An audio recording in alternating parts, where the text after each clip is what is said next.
Two নাজমিল blogs. আজি আমাৰ ওচৰত আহিছে এখন BS6 বলেৰো 2022 মডেল। এইখনৰ প্ৰব্লেম হৈ আছে DPF প্ৰব্লেম, মানে ৰিজেনেৰেশ্যন প্ৰব্লেম।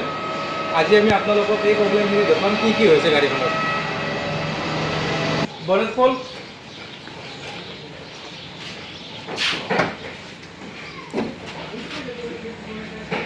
কান যাওঁ না।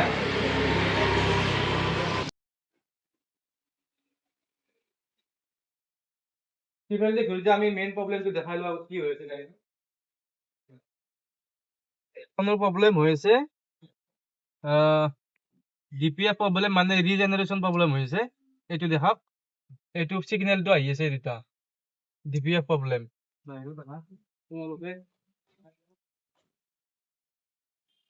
আপোনালোকে গাড়ীখন যেতিয়া আপোনালোকৰ ৰিজেনেৰেশ্যন আহে, তেতিয়া আপোনালোকে কি কৰিব, ফাৰ্ষ্ট টাইম একবাৰ দুইবাৰ আপোনালোকৰ ৰিজেনেৰেশ্যন মাৰিলে ঠিকে থাকিব, কিন্তু আপোনালোকৰ নেক্সট 2 মাহ মান পিছত আকৌ আপোনালোকৰ এই চেম প্ৰব্লেমটো দেখা দিব। তাৰে কাৰণে আমি কি কৰিব লাগিব, প্ৰচেছটো অলপ লম্বা হ'ব। আমি ইনটেক মিনিফুলটো খুলিব লাগিব। খুলি কিনে ইয়াৰে ভিতৰত বহুত মানে লেতেৰা জমা হৈ থাকে। টোটেল প্লাছ আপোনাৰ এইটো এটা আমি টোটেল বডি বুলিয়ে কওঁ, ডিজেল পেট্ৰল এইটো একেই হয়, টোটেল বডি বুলিয়ে কওঁ। প্লাছ আমি এতিয়া এইখিনি গোটেই খুলিব লাগিব, এই টোটেল বডি, ইনটেক মিনিফুল, তাৰপাছত আপোনাৰ ইজিয়াৰ লাইনটো, আমি আৰু ইয়াৰে DF-ৰ পাইপ এটাও ফাটা আছে।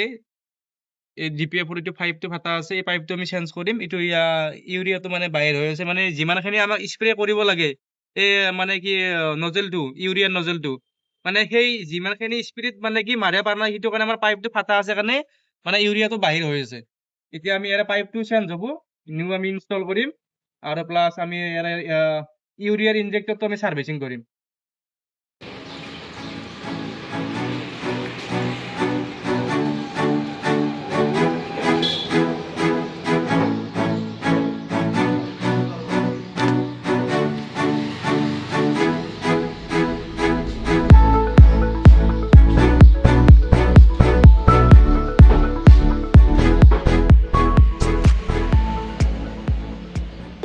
হা, পাইপটো ফাটা আছে দেই, ইউৰিয়া লিক হৈ আছে। এই ইউৰিয়া লিক হৈ আছে পাইপ ফাটি কেনে। কালি বেছি হৈছিল, এতিয়া পাইপটো খুললি, কভাৰটো খুললিহে আমি গম পোৱা যাব। এই পাইপটো চেঞ্জ হ'ব কমপ্লিট, নিউ ইনষ্টল হ'ব এইটো পাইপ।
প্ৰব্লেম চা ক'ত আছে, এই চা, এই পাইপটো চা কিমান ব্লক হৈ আছে। ইয়াতে ফুটন, এটা 3টে ফুটন দেখা হৈ আছে, বাকী গোটেই ফুটন ব্লক, ইয়াতে এই চিটুৱেশ্যনত গাড়ীখনে এই 2 মাহৰ মূৰে মূৰে ৰিজেনেৰেশ্যন বিচাৰিব আৰু নিবিচাৰিব নেকি? এই কাৰ্টন এখন লৈ কিনে গোটেই এইগিলাখান এক জেগাত জমা কৰিছোঁ, কাৰ্টন এখন লৈ লেতেৰাগিলাখান এক জেগাত থওঁ। ইয়াতে এতিয়া এই পাইপটো চাফা কৰাৰ পাছত কিমান ধুনীয়া মানে ফুটনকেইটা পুৰা ক্লিয়াৰলি আহিব। আৰু এইটো চা, এইটো দেখা, এইটো চা, ইনটেক মিনি ফুলৰ অৱস্থা চা কিমান ব্লক হৈ গৈছে সেইটো কাৰণে বাৰ বাৰ গাড়ীখন ৰিজেনেৰেশ্যন বিচাৰি আছে ইমান লেতেৰা হৈ গেলি গাড়ীখন কেনেকৈ মানে কি উশাহ নিশাহ লোৱাত মানে সেই হ'ব আমাৰ যেনেকুৱা নাকটো সেনেকুৱা চেম গাড়ীখনৰ দৰে কাহানি ইয়াতে চা এইবিলাক চা কিমান জাম কিমান ব্লক হৈ চা দেখা কি হৈ আছে অৱস্থা ক'ত ফল্ট আহি আছে এইগিলা চা কিমান জাম হৈ আছে চা এইবিলাক চা চা পুরো ব্লক করে দিছে মানে ইনটেক মিনি ফুলৰ pipe intake manifold complete block হৈ গৈছে গাড়ীখনে 1 মাহ 2 মাহৰ মূৰত ৰিজেনেৰেশ্যন বিচাৰিব নিবিচাৰিব কিমান এটা কষ্ট পাই আছে ইঞ্জিনটো সেইটো কাৰণে বাৰ বাৰ প্ৰব্লেমটো হৈছে আপোনালোকে ৰিজেনেৰেশ্যন ফাৰ্ষ্টতে নতুনতে গাড়ীখন আনাৰ পিছত বা ধৰ ঠিকেই ৰাখিব 1 বছৰমান তাৰপাছত যেতিয়া আপোনাৰ ৰিজেনেৰেশ্যন অহা ষ্টাৰ্ট হ'ব তেতিয়া আপোনালোকে 1 বছৰ মূৰত একবাৰ হ'লেও এইটো ৱাছ কৰিবই লাগে আৰু এই কামটো কৰিবই লাগে তেতিয়া আপোনালোকৰ নেক্সট আকৌ 1 বছৰ ধুনীয়াকৈ চলি যাব গাড়ীখন একো প্ৰব্লেম নাই ৰিজেনেৰেশ্যনৰ কিমান লেতেৰা বহুত ওলাব একদম বহুত ওলাব আমি ইনটেক মিনিফুল চিনিফুল এইবিলাক গোটেই বাহিৰ কৰি দিলোঁ চা কিমান লেতেৰা হৈ আছিল আৰু যদি চাফা কৰিব লাগিব এতিয়া চাফা কৰা নাহিলে চব চাফা হ'ব এতিয়া ধুনীয়াকৈ আৰু এইটো খোলা বহুত মুস্কিল বহুত দিগদাৰ বিৰাট জ্বালা খোলা ইনজেক্টৰো খোলা গৈছে DF-ৰ ইনজেক্টৰ ইউৰিয়াৰ ইনজেক্টৰো খুলি দিছোঁ এইটো অলপ চাফা কৰা গৈছে বাকী ভালকৈ চাফা কৰা যাব পুৰা ব্লক হৈ আছিল এই জেগাটো ভালকৈ ক্লিয়াৰ কৰি চাফা কৰিম এইটো চা এইটোৰ অৱস্থা চা কাহানি চা কি হৈ আছে প্ৰব্লেম আহিলে চা তেলবাদীৰ অৱস্থা কিমান গান্দগী ভৰ্তি হৈ আছে কিমান লেতেৰা আহিছা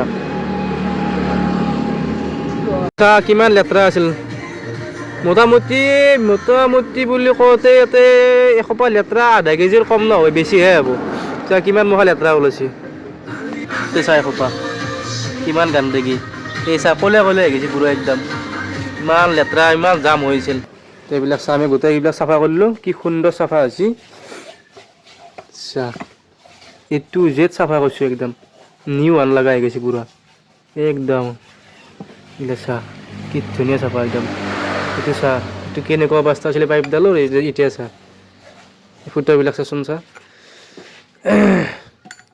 বঢ়িয়া চাফা আছে ন ফুটনো গোটেই ক্লিয়াৰ আছে একদম